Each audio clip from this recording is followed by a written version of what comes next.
চট্টগ্রামের লোহাগাড়া উপজেলাত আদুরনগর ইউনিয়নের সর্দারনিপাড়ার প্রবাসী আবু তালেবর বউ ইসরাত জাহান এনি ফরকিয়ার টানে জামাই নগরটিয়া এবং স্বর্ণলঙ্কার লয়ের জুন 9 তারিখ সকালে ফাঁসর এক বকাটের লয় দায়গেই বলে অভিযোগ তুলিয়ে সংবাদ সম্মেলন করছি প্রবাসী আবু তালেবর পরিবারে। আর এই বিষয়ে লোহাগাড়া থানাতে কান লিখিত অভিযোগ দায়ের করছি প্রবাসী আবু তালেবর পরিবার। জুনের 22 তারিখ লোহাগাড়ার একখান রেস্টুরেন্টত স্থানীয় সাংবাদিকদের লয়ের সংবাদ সম্মেলন করছি ভুক্তভোগী এই পরিবারে। সংবাদ সম্মেলনত লিখিত বক্তব্য তারা হই যাওয়ার পর থেকে এনে অনৈতিক চলাফেরা নিয়ে প্রশ্ন আসে, ঘোরাফেরা প্রশ্ন করে, ঘোরাফেরা শুরু করে চাচি এনির অনৈতিক চলাফেরার ব্যাপারে প্রশ্ন করা হলে তিনি বিষপানে আত্মহত্যার হুমকি দেয়।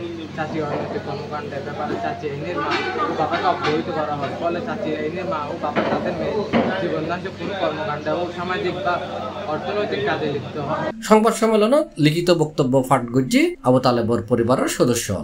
এই সময় তারা উপস্থিত সাংবাদিকদের উদ্দেশ্যে হই সকালবেলা অন্তত 11টার সময় চাচি 2,30,000 টাকা স্বর্ণলঙ্কার কাপড় চোপড় প্রয়োজনীয় অন্যান্য যা ছিল তা নিয়ে ঘর ত্যাগ করে।